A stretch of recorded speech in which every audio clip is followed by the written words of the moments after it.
Hey guys, and welcome back to another episode of Out of the Box. This week's episode is going to be extra special just because we're diving even more into my story of courage, self love, and self discovery. Today's podcast is going to be a very highly requested one. This is going to be more personal, but also informative. This is your journey about coming out and being part of the queer community. First, I want to say thank you for also just being able to talk about this topic because I know many people are not as fortunate to be out and proud, but also have that sense of community. Of course, it's something that I've grown to be super proud of, and obviously, it wasn't always easy. So, if sharing my experience will help someone else on their journey, I think it's always worth it. When did you realize that you were not straight? I think deep down I've always known. I've even known as when I was a kid.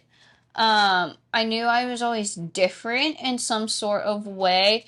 But we grew up in an environment where the queer weren't openly talking about it or themselves or their journeys that much. So I didn't have words to describe what I was feeling at that time and how young I was.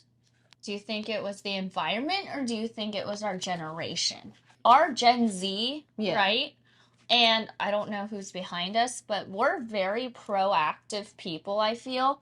But I don't think our generation, like Gen Z, started being verbal with everything or just being able to kind of just be out and proud about it until we were in high school. That's when like the sparks No, of I like agree. the marches were happening. That's when the riots were occurring. Like I don't think Gen Z, at least for us, we were kind of silent just like everybody else up until we were of maybe 16. Yeah.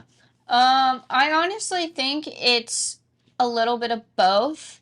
I would probably lean more towards environment though. Like we grew up in private Catholic school. And at the time, you know, according to the Bible, marriage is between man and woman. So you don't really stray too far off that topic while you're attending private school. So I just think because we were in private school for so long, I just didn't have the resources or the environment to be able to be comfortable to speak about it. Mm-hmm. So along the lines of like comfortability and stuff like that, it is a very scary thing to do. I imagine you're coming out as something that you have always felt your entire life, and for the longest time it was always looked down upon. So when did you kind of realize that like this is a scary thing to do, but this is what I have to do in my journey? I knew pretty much from the very beginning it would be terrifying at times just because you don't know how will react to you coming out. You always hope that you have people that will be accepting and understand you and still love you, but you're just never 100% sure. And I think that's one of the most intimidating things about coming out. I never was worried with our family though, like our immediate family, mom, dad, you and Kara, because I knew you guys pretty much already knew. You're just waiting for me to verbally tell you guys. And I knew you would be accepting, loving, and kind and still accept me, Mm-hmm. and nothing would change. I think I was more worried though with outside family members, like aunts and uncles from both sides, cousins, just because I know we all grew up in the Catholic Church and the Catholic religion. So I didn't know if going against Catholic religion would be an issue. I don't really want to go too much into it just because I know I have family that will watch these. Yeah. Um, but if those family members are watching, yes, it was terrifying. What was the turning point for you when you kind of it like clicked and was like, I have to say it out loud? Like this is my moment.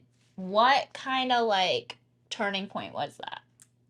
Honestly, it was a combination of things. The first one was just seeing other queer people enjoying life and the queer community accepting others. I know Seattle Pride has always been a thing, but we never went to one until literally maybe 4 years ago. Yeah. Or something. So like it's always been here every year, but we've never gone. But I would see it in the newspaper, and I see all these happy queer people just enjoying life, Yeah. and celebrating who they are. And I was always just in the back of my head, I was like, wow, that's really cool. I wish I could experience that at some point in time. Um, Now I can say I do, and we have been Seattle Pride at least twice. Couple times. So that's been fun. But the second thing is, and this is truth and honesty, I really got tired of pretending to be someone I wasn't.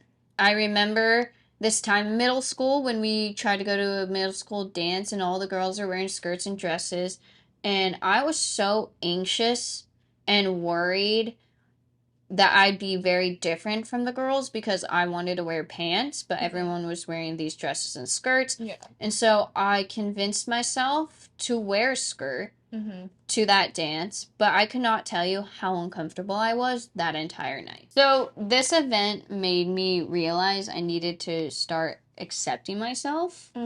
And realize that being different was okay.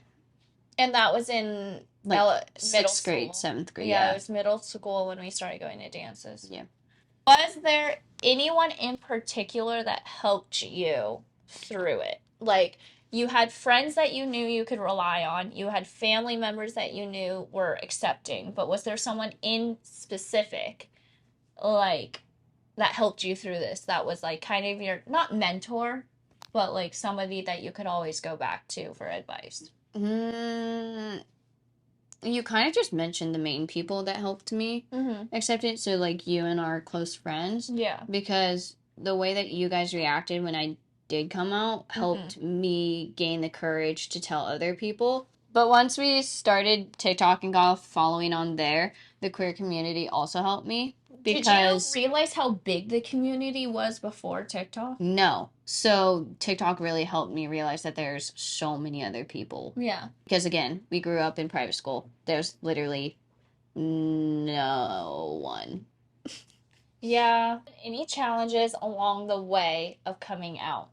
Of course, duh. I think a lot of people go through so many challenges, but for specifically for myself, not everyone was immediately accepting and sometimes I still get nervous in certain situations. You obviously know exactly what I'm talking about. Yeah. But I've learned to surround myself with people who celebrate me for who I am, and that's made all the difference. So we talked about kind of more on how you have been vulnerable and comfortable talking about being gay and being proud about it. So what are some tips or advice you could give somebody who is watching right now struggling with their own identity and coming out? The best advice I could give is take your time. Coming out is deeply personal journey, and there's no right way or wrong way of doing it. Find safe spaces and safe people to talk to, and always remember you're not alone. There's a whole community out there waiting to welcome you with open arms. Yeah. And that's a wrap on this week's episode. I hope you guys enjoyed it. I know we made another episode kind of like it, but I didn't dive as deep into my personal experience than I did in this one. So thank you for watching. Make sure to like, comment, and subscribe. And remember to keep loving, keep listening, and we'll see you in the next episode. Bye. Bye.